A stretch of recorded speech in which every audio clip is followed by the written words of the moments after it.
हमजा शहबाज की ज़ेर सदारत PTM लॉन्ग मार्च की तैयारियों पर इजलास। सदर नून लीग अक़लियती विंग पंजाब खलील ताहिर सिंधु की शिरकत।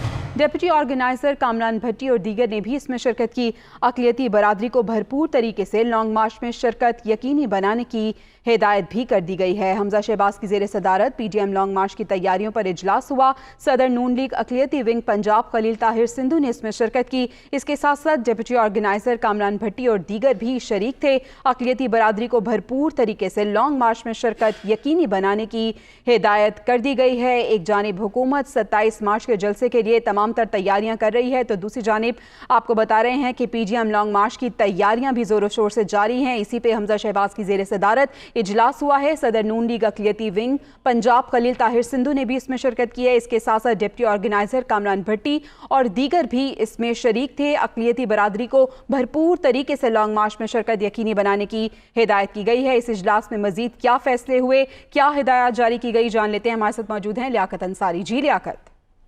आज भी हुकूमत मुखालिफ लॉन्ग मार्च की तैयारी का महाज हमजा शहबाज ने खुद संभाल लिया है और आज जो है वो 2 आला सतही इजलास जो है वो माल्टाउन पार्टी सेक्रेटेरिएट में उनकी ज़ेर सदारत मुनक्कद हुए हैं। अक़लियती विंग का जो इजलास है उसमें खलील ताहिर सिंधु ठीक है लियाकत, बहुत शुक्रिया, आप हमें अपडेट कर रहे थे।